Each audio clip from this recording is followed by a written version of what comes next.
Nous sommes en pleine rue. Eh bien, il y a un rapport assez intéressant sur ce qui se passe dans le monde. Allons aux informations pendant qu'on prend un petit café et ensuite justement on ira au studio pour discuter sérieusement de ce qui se passe. D'ailleurs, en Iran, où la situation devient vraiment intense, un effondrement est observé. On en parle maintenant. Regardons devant nous. Pendant qu'on discute de ce qui se passe dans le monde, remarquez qu'il y a une réaction de la part de l'Iran suite aux commentaires sur les réseaux sociaux du président des États-Unis, Donald Trump. Celui-ci affirme qu'il lance en gros un avertissement, un ultimatum au régime des ayatollahs, dans lequel il leur dit de ne pas attaquer leur propre population, de ne pas réprimer leur population parce que s'ils le font, ils vont intervenir. Les États-Unis entreraient en Iran s'ils répriment la population, et il faut dire que l'Iran a déjà la réputation de réprimer, d'attaquer les civils, même avec des armes. En ce moment même, il y a déjà 8 personnes décédées, bien qu'en comparaison avec d'autres émeutes et protestations précédentes, ils aient été bien plus durs. Cette fois-ci, ils ont voulu se modérer un peu. L'attention est tournée vers l'Iran. Et donc, face à ce commentaire sur une possible intervention des États-Unis pour entrer sur le territoire iranien, ils déclenchent l'alerte maximale et envoient une lettre à l'Organisation des Nations Unies.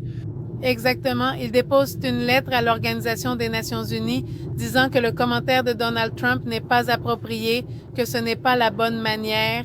Et il lance aussi une menace directe depuis le Parlement iranien. Mohammad Baglar Gaddafi affirme que si les États-Unis interviennent dans les manifestations qui ont lieu en ce moment, en gros, mais toute base, tout personnel américain présent au Moyen-Orient deviendra une cible légitime. Donc il lance un avertissement, une menace assez forte.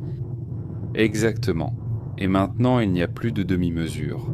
L'avertissement vient aussi de l'Iran, disant que si les États-Unis entrent en Iran, alors ils attaqueront des bases américaines au Moyen-Orient.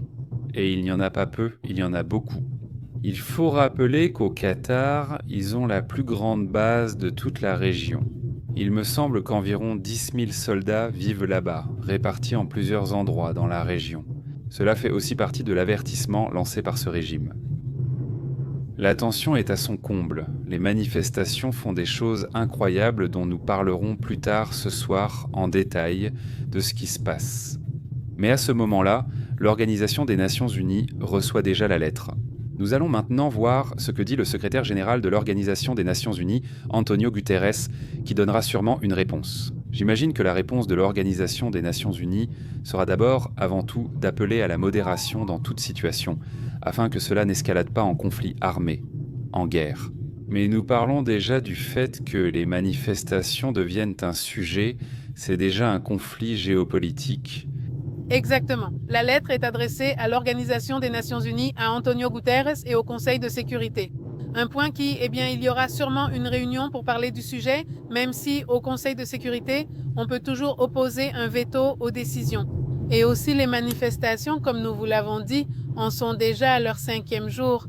Et Pepe leur a dit qu'au moins 8 personnes avaient perdu la vie. Parmi ces 8 personnes, 2 seraient un homme, 2 étudiants, l'un de 15 ans et l'autre de 17 ans. Eh bien, la mobilisation des étudiants à ces manifestations a également augmenté. Voilà. En fait, dans des universités comme celle de Téhéran, qui est une université assez grande, et l'université d'Ispahan, elles ont décidé de fermer parce que les étudiants participent très activement à ces manifestations. Toutes les universités du pays ont fermé, n'est-ce pas? Et aussi pendant les affrontements, on parle déjà du fait que les forces de sécurité ont utilisé des canons à eau et des gaz lacrymogènes et aussi des forces létales. En fait, lors de ces attaques ou répressions avec des forces létales, ce jeune homme, l'un des adolescents de 15 ans, aurait perdu la vie. Ce jeune homme de 15 ans était présent aux manifestations. Et il y a une participation très hétérogène, surtout de la part des jeunes, mais qui s'est peu à peu élargie de plus en plus.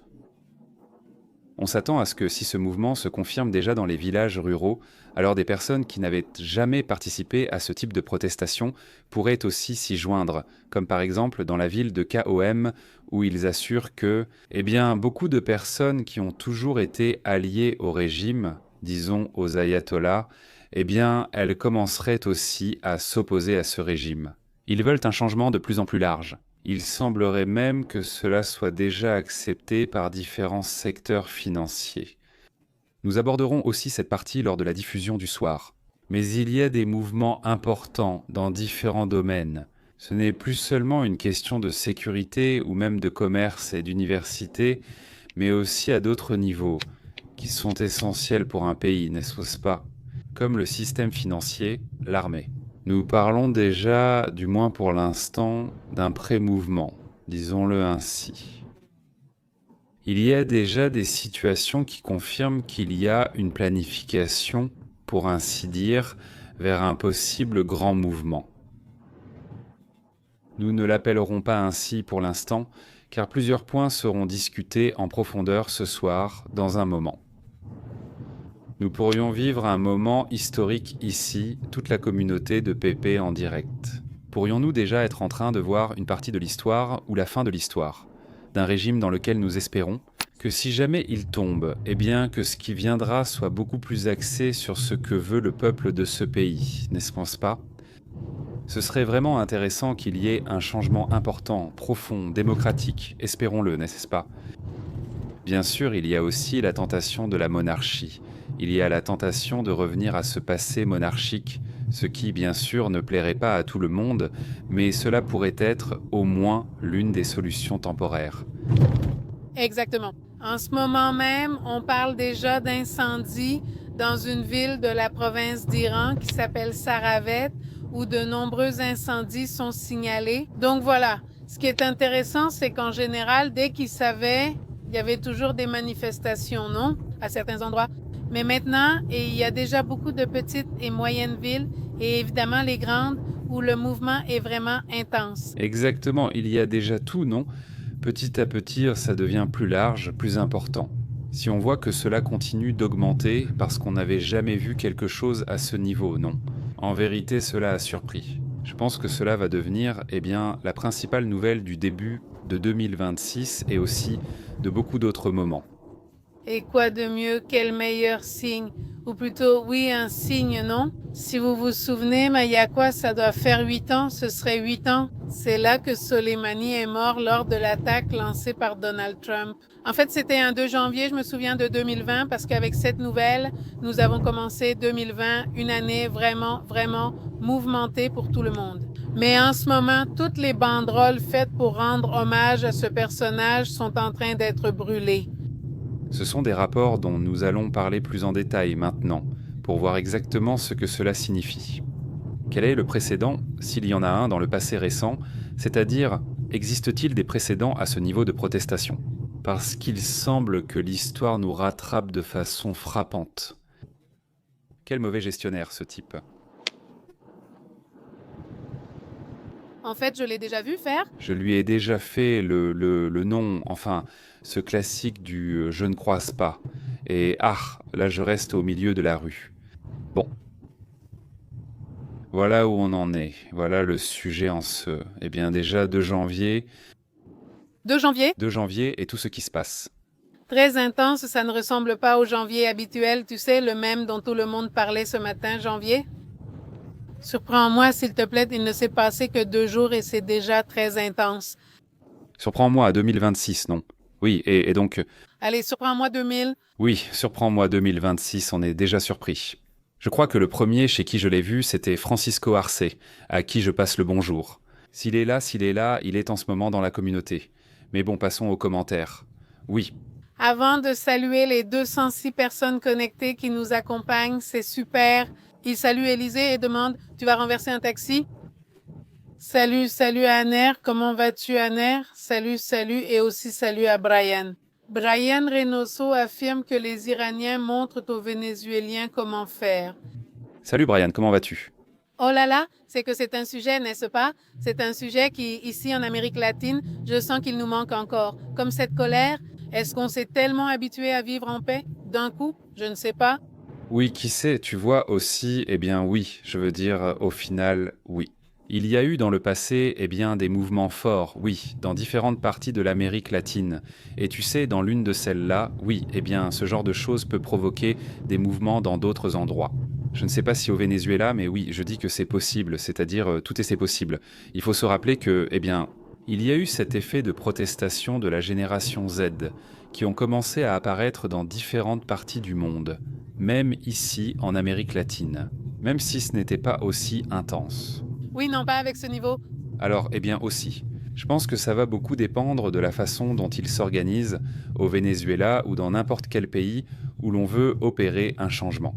Car la clé, par exemple, concernant l'Iran, je ne connais pas encore cette partie. Mais dans le cas de ces pays d'Asie du Sud qui ont récemment apporté des changements importants.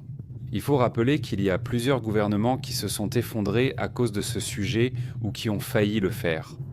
Ceci est surtout dû à des jeunes qui échangent sur Discord et d'autres réseaux sociaux. Les services de renseignement n'ont pas manqué de le capter, ils n'y ont juste pas accordé assez d'importance. C'est-à-dire, ils pensaient que ce n'était qu'un jeu, que c'était juste pour s'amuser et que c'était seulement pour les mêmes. Et il s'est avéré qu'il y avait là une capacité d'organisation assez large, et donc ce qui devait arriver est arrivé. Regardons si on peut zoomer sur la Lune. Est-ce qu'on peut faire des zooms? Oui, on peut faire des zooms.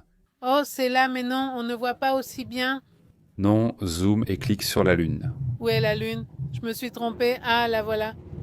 C'est que c'est une lune énorme, mais sur le téléphone, évidemment, on ne la voit pas aussi bien. Mais comme je suis en mouvement, je crois que non, mais bon. Eh bien, elle est très grande, elle est ronde. L'ampoule paraît même plus grande que la Lune en ce moment. Salutations, dit Manu. Regarde, il y a un Boeing P-420 à Poséidon des États-Unis qui est entré sur le territoire iranien il y a 5 minutes et qui est parti de Bahreïn. Il faut qu'on regarde ça, non? Voyons. On va vérifier ça tout de suite. Salutations à Moreau aussi. Salutations Moreau, comment tu vas? Il dit, hein, Oscar, salutations Pépé depuis Miami. Je te suis depuis tes débuts. Je suis cubain et j'ai 84 ans. Salutations, Oscar. Salutations Oscar, quel plaisir que tu sois avec nous. Eh bien maintenant, oui. À toute la communauté qui nous suit en Floride, à la communauté cubaine, c'est vraiment fort. Vénézuélienne? Aussi, et vénézuélienne, les Cubains qui nous regardent là-bas en Floride. L'audience a augmenté, je vous en remercie beaucoup. Merci de nous recommander. Et donc ici maintenant, en essayant d'observer tous ces changements, eh bien historiques. Salutations à Leonardo, aussi à Juan Pablo. Comment vas-tu, Juan Pablo? Et salutations à Jorge Gregorio qui dit « Il faut vivre toutes ces années au Venezuela pour le comprendre, voir les débuts. Depuis combien d'années l'Iran a-t-il ce régime? Depuis 79? » Oui, aussi c'est quelque chose qui s'est accumulé, ça s'est accumulé, et bon, écoutez, on va se dire au revoir. Tout de suite, on va commencer le direct à 8h30, heure de Mexico. On va commencer cette transmission dans un petit moment. On va discuter en détail de tout ce qui se passe en Iran maintenant, assis dans le studio pour en parler, et aussi de ce qui se passe dans d'autres parties du monde, évidemment, ce qui se passe au Venezuela et dans d'autres régions. Donc, merci de nous accompagner. Un petit moment, nous diffusons depuis le sud de Monterrey en ce moment, et donc on se revoit tout à l'heure. Non, on ne se revoit pas. Au revoir.